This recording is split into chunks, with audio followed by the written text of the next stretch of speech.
Jadi saya buka page yang ketiga pula ya. Yang ini bear marketing yang tadi memang GDI. Yang ini saya nampak logo GDI pun dah ada dekat sini. Yang ini replicated website pun GDI. Ini replicated website pun GDI. Ini .ws GDI. Jadi saya dapati Global Domain International GDI ni 90% di dalam YouTube. Saya dah juga cek dekat Meta Cafe, Dailymotion. Saya dapati 90% internet marketer seluruh dunia seperti ini. Internet marketer seluruh dunia promotekan GDI. Daripada situ saya mula nak check siapa itu GDI, company apa yang dia buat. Okey. Kalau company ni tak baik, saya tak fikir mereka akan buat promosi GDI ni.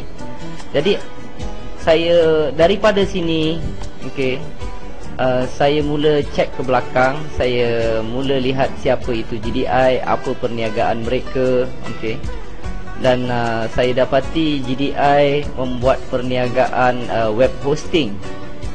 Mereka buat perniagaan web hosting, menyewakan tapak web. Mereka menyewakan tapak web. Okey. Bagi saya tunjukkan sesuatu. Okey.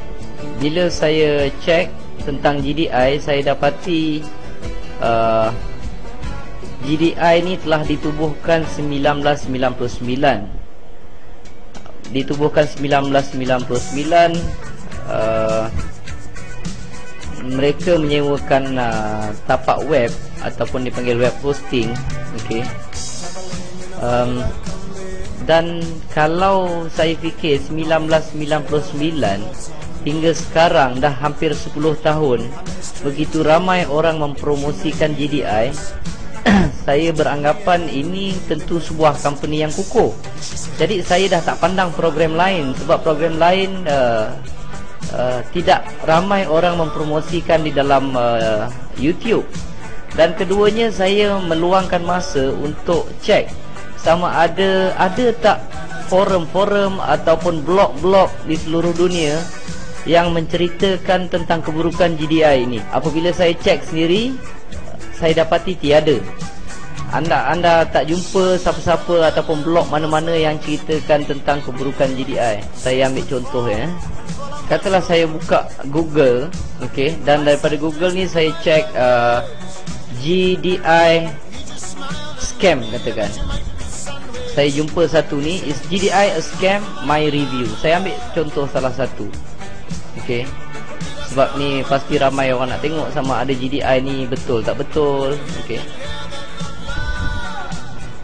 Saya jumpa satu artikel base ni ceritakan sama ada GDI ni scam atau tidak. Tapi ini datang daripada seseorang.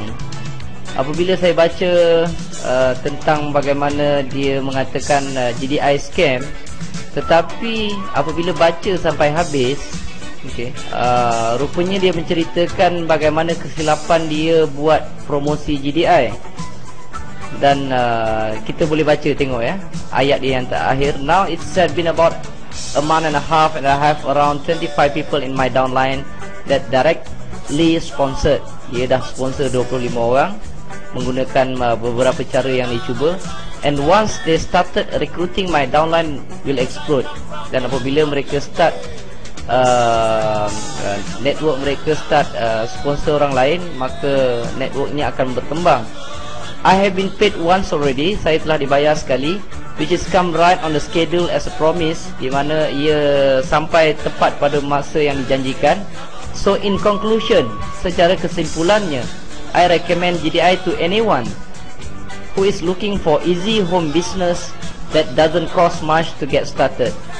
Jadi saya mencadangkan kepada sesiapa yang masih mencari-cari peluang perniagaan dari rumah, dia mencadangkan kita menyertai GDI kerana kosnya tidaklah mahal untuk memulakan perniagaan GDI ini. Ini salah satu yang saya jumpa bertajuk GDI scam.